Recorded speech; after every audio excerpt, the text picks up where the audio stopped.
안녕하십니까. 오늘은 부교재 108페이지 허블 법칙과 우주론 두 번째 시간을 진행하도록 하겠습니다. 먼저 지난 시간에 허블 법칙에 대해서 간단히 공부했습니다.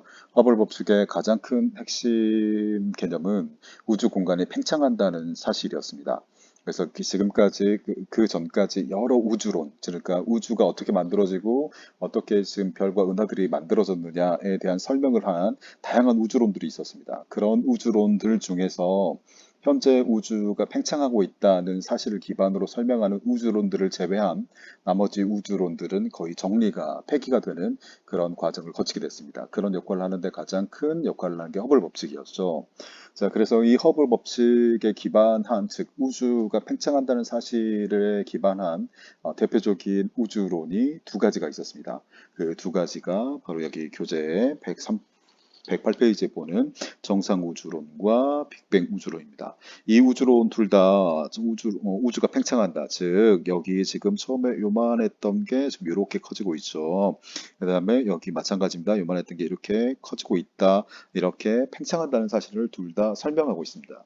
그래서 이 정상우주론과 빅뱅 우주론이 가장 대표적인 그 당시에 첨예하게 대립했던 이런 학자들에게 인정받는 우주론들이었습니다. 자, 이 두 우주론은 가장 큰 차이는 이거였습니다. 둘 다 빅뱅 우주론, 즉 허블 법칙에 그걸 받아들이고 있기 때문에 우주 팽창을 받아들이기 때문에 크기는 점점 커진다는 건 둘 다 공통된 사실로 이렇게 정리를 했습니다. 하지만 둘이의 가장 큰 차이점은 바로 이것이었습니다. 뭐냐면 밀도가 어떻게 변하느냐라는 겁니다. 우주 전체의 밀도가 일정하다라고 설명했던 건 정상 우주론이고, 아니다, 시간이 지나면 우주 공간이 점점점 커지면서 밀도가 줄어든다라고 설명한 건 대폭발 우주론이었습니다. 생각하기에는 당연히 밀도는 점점점 줄어들어야 되는 거 아니야? 라는 여러분들이 생각 가질 수 있습니다. 하지만 그 당시에 천문학들도 당연하게 그런 생각을 가졌지만 관측되는 현상이 조금 달랐다는 겁니다. 실제 관측한 우주의 모습이. 그래서 많은 고민을 했었죠. 자, 다시 와서 그 부분은 뒤에서 한번 설명하기로 하고 다시 이 부분으로 또 돌아와 보겠습니다. 자, 그래서 정상우주로는 밀도가 왜 일정하는 것이냐라는 설명을 점점점 팽창하면서 새로운 공간이 만들어지는데 그 공간에서 새로운 물질이 형성되기 때문에 부피가 커지면서 즉 질량도 커진다. 이렇기 때문에 일정하다. 그래서 이 안에 있는 점들의 개수가 점점점점 뭡니까? 이 공간이 커지면서 이렇게 커지는 겁니다. 여기서의 점은 별과 은하를 말하는 겁니다. 하지만 빅뱅 우주론, 즉 대폭발 우주론은 밀도는 점점 줄어든다 이렇게 설명한 건 없습니다. 이렇게 밀도가 줄어든다고 설명한 이유는 빅뱅 초기에 어떤 물질이 만들어지고 그 이후에는 초기에 만들어진 물질 이외에는 새롭게 만들어지는 게 없다, 즉 멈추었다라고 설명을 하는 겁니다. 그래서 처음에 이렇게 있었던 별과 은하들, 그러니까 물질들이 그 개수가 그대로 일정하게 유지되면서 그 간격이 점점점 커지는 거죠. 밀도가 줄어든다는 이렇게 설명을 했던 겁니다. 자, 이 두 우주론이 엄청 첨예하게 대립을 했었는데 왜 그랬냐면 청성 우주론과 대폭발 우주론 모두 그 당시에 최고의 천문학자들이 유명한 천문학자들이 즉 주장했던 우주론이기 때문에 그렇습니다. 그래서 이제 그 우주론 중에서 누가 결국 인정을 받게 되냐면 요 빅뱅 우주론이 인정을 받게 됩니다. 그 인정을 받게 되는 건 당연히 과학적인 증거에 의한 거였겠죠. 그래서 이 다음에 나오는 그 우리가 말하는 우주 배경 복사, 그 다음에 수소와 헬륨의 질량비가 3대 1이라는 관측 사실, 이 두 사실이 강력한 대폭발 우주론, 즉 빅뱅 우주론의 증거가 되게 됐기 때문입니다. 자, 그러면 이제 청성 우주론의 내용은 뒤에서 한 번 더 살펴보기로 하고 대폭발 우주론이 뭔지 다시 한번 살펴보죠. 대폭발 우주론은 통합과학 시간에 어느 정도 저희가 학습을 하고 온 내용입니다. 충분히 여러분들이 알 거라고 생각하고 간단하게 여기 정리하고 넘어가겠습니다. 빅뱅 말 그대로 커다란 뭐였냐면 폭발인 거죠. 그래서 우주는 초기에 초고온 초고밀도 상태에서 폭발과 함께 팽창했다. 즉 항점에서 팽창했다.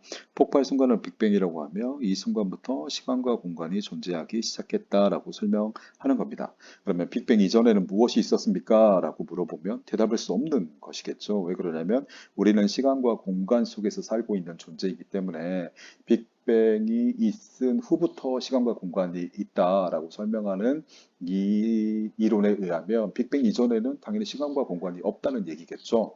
그러면 우리는 그 부분에 대해서는 상상할 수도 설명할 수도 없는 부분입니다.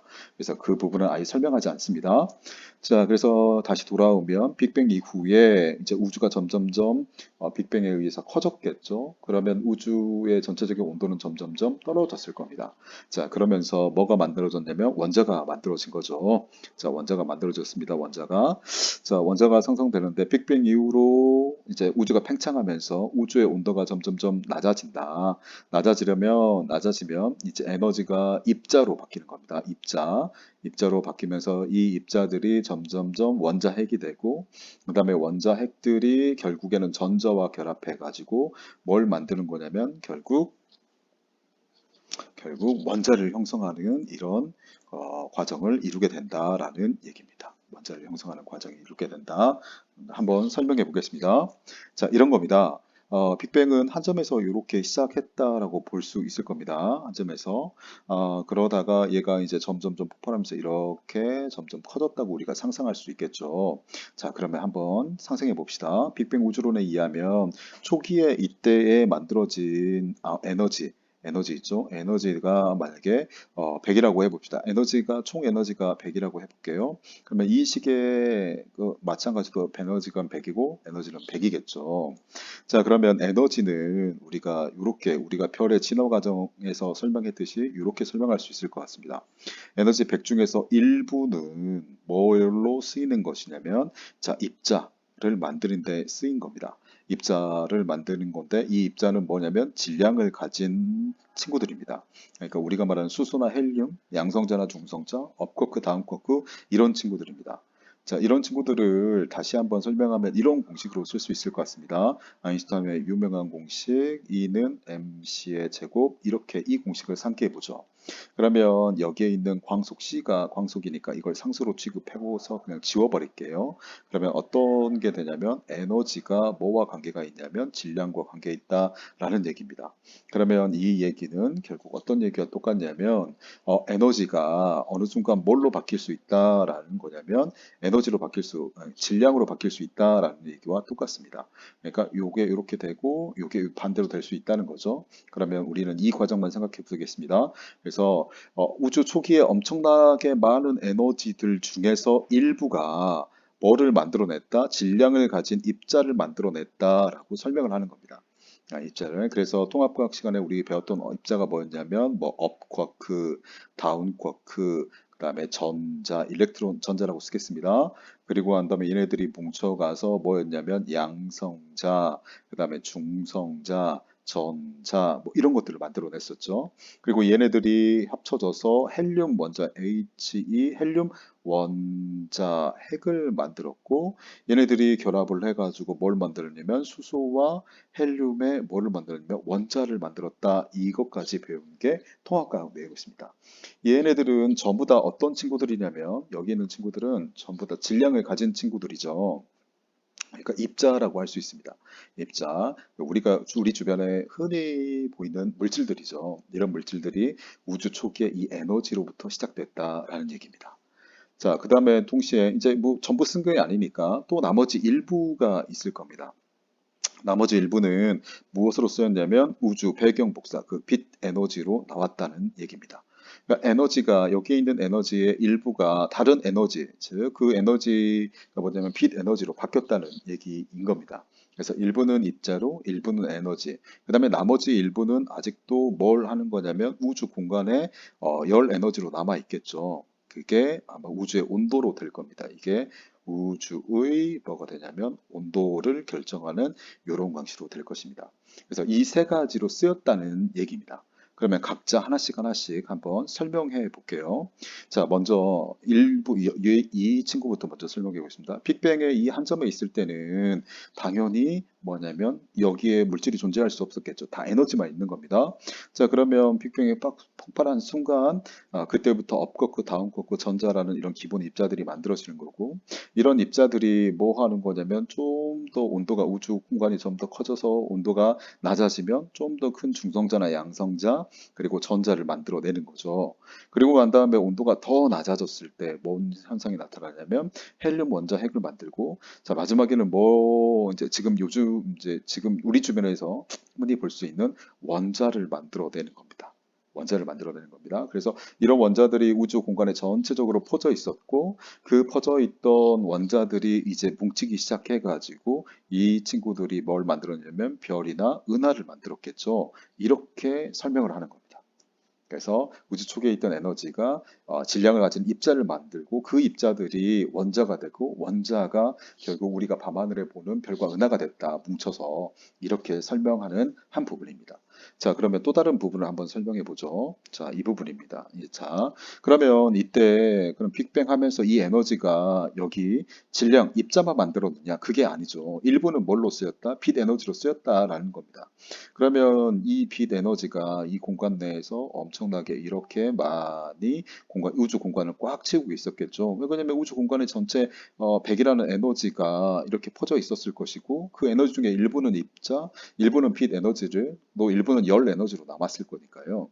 그러면 이 일부의 빛 에너지가 이렇게 가득 차 있을 때 이때 어떤 현상이 나타나느냐, 이렇게 나타나는 겁니다. 이게 조금 원자가 있느냐 없느냐가 중요한데, 지금 이 상태는, 여기 있는 이 상태는 업cực과 다운cực 그 전자가 혼합되어 있는 상태입니다.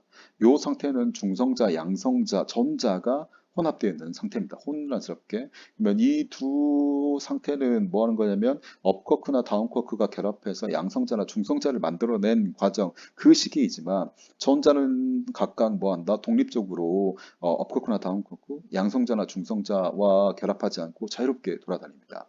그러면 그때 전자는 어떤 역할을 하냐면, 빛이 이렇게, 원래 빛은 직지선을 갖습니다. 그런데 이 자유롭게 다니는 전자를 만나게 되면 팅 튕기고 또 팅 튕기고, 이런 뭐한다 산란을 시켜버립니다. 특히 누군가냐면 전자가 이런 일을 잘 하는 거죠. 그래서 원래 빛은 직진으로 가야 하지만 직진으로 가지 못하고 이렇게 산란을 일으켜 버리게 됩니다. 그러면 뿌옇게 그 안개가 낀 날 자동차 앞에 라이트 불빛이 뿌옇게 이렇게 산란돼서 멀리 비추지 못, 멀리까지 뻗어나가지 못하고 그 안개에 부딪혀가지고 그 안개 근처만 밝게 이렇게 뭐 빛나듯이 그런 상태가 돼버리는 거죠.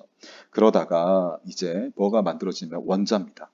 여기에 있는 지금 표시한 누구냐면 이 원자죠, 원자. 이 원자는 지금 양성자나 중성자, 원자 핵이 전자와 결합된 상태입니다. 그 상태가 되면 이제 뭐 하는 거냐면 자유롭게 돌아다니던 전자가 원자 핵과 결합한 상태이기 때문에 빛을 산란시키고 싶어도 잘 산란시키지를 못합니다. 그래서 이 원자 내 전자가 결합되어 있어서 이 원자에게 속박되어 있기 때문에 그때 있는 빛들은 이 전자의 영향을 덜 받게 됩니다. 그래서 빛의 직지선을 가지고 쭉 뭐하냐면 직진할 수 있었던 거죠. 있었던 겁니다. 그래서 어떤 상태가 굉장히 중요하냐면 이때가 굉장히 중요한 겁니다. 이 과정이 굉장히 중요한 겁니다.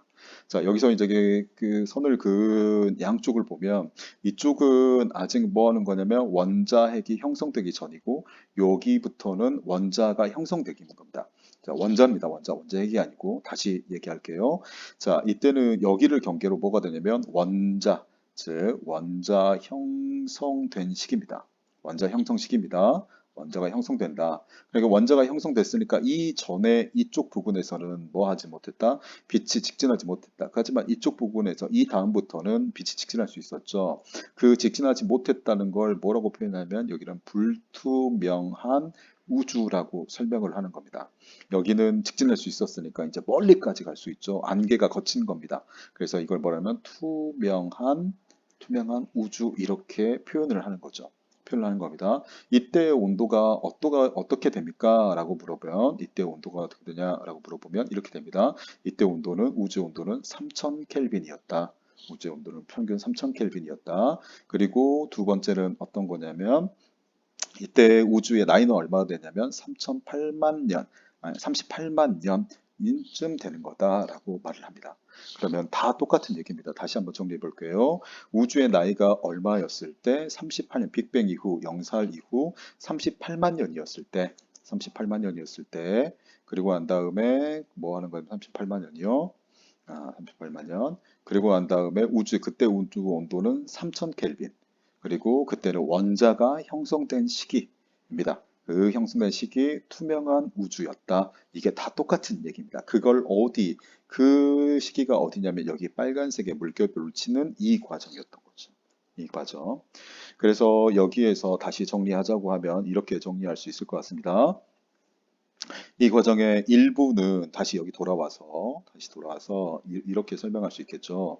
자, 저 100이라는 에너지 중에서 일부는 뭐에 쓰였냐면 일부는 이 입자를 만드는 데 쓰였다. 그래서 우리가 아는 원자가 이때 이제 만들어진 이렇게 천천히 이런 과정을 통해서 우리가 아는 별과 은하를 구성하는 원소들은 이때 만들어진 거다. 뭐 전체는 아니지만 수소와 헬륨 말하는 겁니다.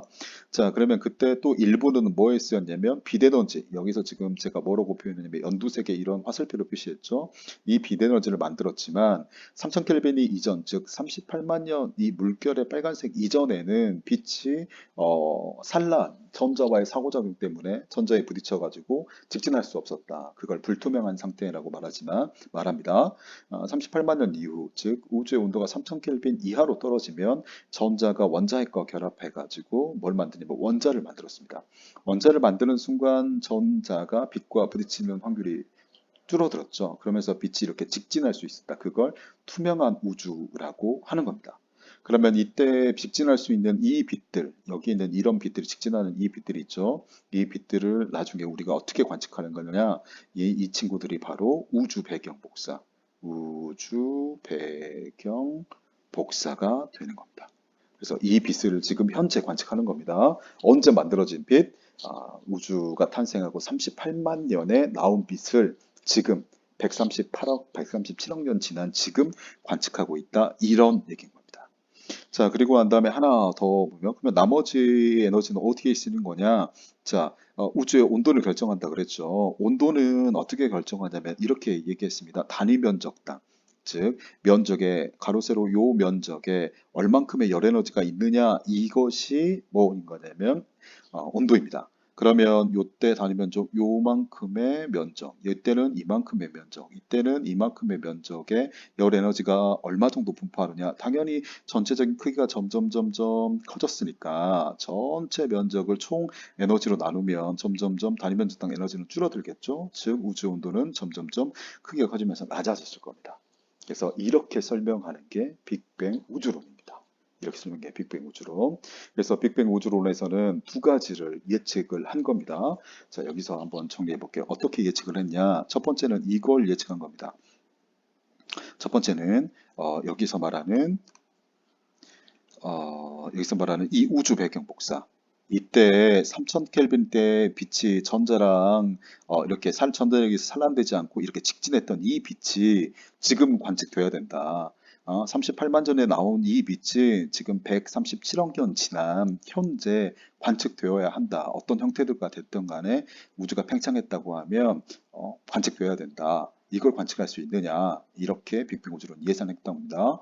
두 번째는 어떤 걸 예상했냐면, 자, 이때 만들어진 이 원자가 아마 수소와 헬륨이 대부분이어야 한다. 그 비율이 어떻게 돼야 되냐면 3대 1로 만들어졌어야 한다라고 예측을 합니다.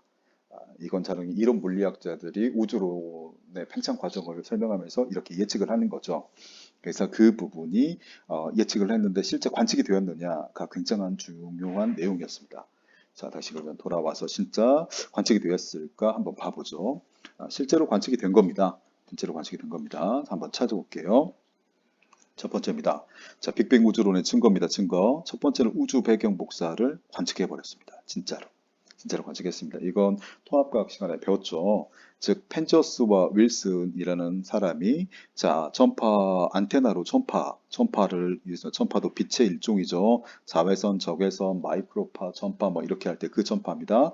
전파로 연구를 하던 중에 하늘의 모든 방향에서 어떤 신호가 이 같은 세기에 뭐가 검출됐다, 전파가 검출됐다는 말은 빛이 검출됐다는 예와 똑같습니다. 그러면 모두 하는 방에서 빛이 온다라는 건데 그 빛이 어떤 빛이냐면 전파의 형태로 오는 거죠. 그러니까 우리 눈에는 안 보이겠죠. 근데 전파 망원경에는 보이겠죠. 안테나가 전파 망원경과 똑같습니다. 예, 검출된 것이다라는 거죠. 그래서 그걸 계산해 보니까 물체의 온도가 어느 정도 돼야 되냐면 2.7 켈빈 정도의 물체가 방출하는 복사와 파장과 일치를 했다라는 겁니다. 그러면 2.7 켈빈은 누가 예측했냐? 여기에 있는 빅뱅 우주론의 가장 대표적인 학자인 가모가 예측을 했습니다. 가모가 어떻게 예측했냐면 빅뱅이 일어났고 한 점에서 빅뱅이 팽창했다면 우주가 빅뱅으로 이렇게 팽창했다면 우주의 온도가 약 3000 켈빈일 때 빛이 나왔다. 어떤 빛이 빠져나왔다. 그 빠져나온 빛이 만약에 지금쯤 관측된다면 굉장히 낮은 온도의 약 3켈빈 정도의 어떤 물체가 내보내는 빛과 똑같은 빛으로 관측이 되어야 한다라고 예측을 한 겁니다. 빅뱅 우주론자인 대표적인 우주는 가모가 예측을 한 겁니다. 그걸 실제로 어떻게 한 거다? 실제로 이렇게 펜처스 윌슨이 관측을 해버린 거죠. 자, 그러면서 빅뱅 우주론의 가장 강력한 증거를 이렇게 입증하게 된 겁니다. 자, 두 번째로 한번 넘어가 볼게요. 이제 두 번째까지 하고 한번 설명하겠습니다. 두 번째는 이겁니다. 빅뱅 우주론의 또 우주학자들, 빅뱅 우주론을 이제 지지하는 학자들이 어떻게 예측을 했냐면, 자, 우주 공간에는 수소와 헬륨의 질량비, 이 수소와 헬륨이 어떻게 있어야 되냐라면 3대 1 정도의 비율로 이렇게 있어야 한다라고 예측을 한 겁니다. 예측을 했습니다. 자, 그런데 이 예측을 실제 많은 학자들이 증명을 한 거죠. 자연스럽게 증명이 된 겁니다. 일부러 이제 하려고 했던 게 아니라 우리가 중간고사 때 별의 진화 과정, 별을 관측하는 방법에서 스펙트럼을 공부했습니다. 그래서 별의 스펙트럼에 따라서 오비어, 파인걸, 키스미의 7가지 유형으로 별들을 나눌 수 있었죠. 그러면 그 스펙트럼에는 수많은 별의 흡수선이 있다라고 했습니다.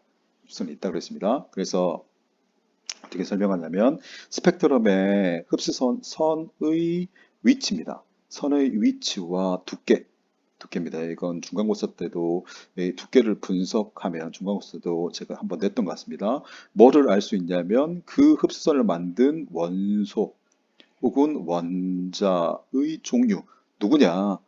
누구냐? 수소냐 헬륨이냐 아니면 다른 원소냐와 누구라시면 양 어느 정도 양을 갖고 있느냐는 걸 알 수 있었습니다. 이걸 뭐한다? 알아낼 수 있습니다. 알아낼 수 있습니다. 그래서 흡선이 두껍게 나오는 이유는 뭐냐? 양이 많기 때문에 그런다. 그렇죠. 그래서 왜 이 위치에 흡선이 나타나는 거냐? 이건 거기에 포함된 원소가 다르기 때문에 그런다. 이렇게 알아낼 수 있는 거죠. 그래서 오비어 파인과 키스미를 이렇게 분광경을 연구하는 수많은 학자들이 자연스럽게 그 별들의 스펙트럼을 분석했던 거고 스펙트럼을 분석해 보니까 거의 대부분 별에는 뭐가 나왔다? 별빛의 스펙트럼을 분석한 거죠. 그렇죠? 자연스럽게 그냥 한 겁니다. 별을 연구하기 위해서. 분석했더니 그 별에는 당연히 뭐가 있다? 스펙트럼이 수소하고 헬륨이 가장 많이 있었던 겁니다. 별에는 물론 우리가 별의 진화 과정에서 탄소, 산소, 규소, 철 이런 것들도 있지만 그것은 별 전체 질량에 비하면 엄청 작은 겁니다.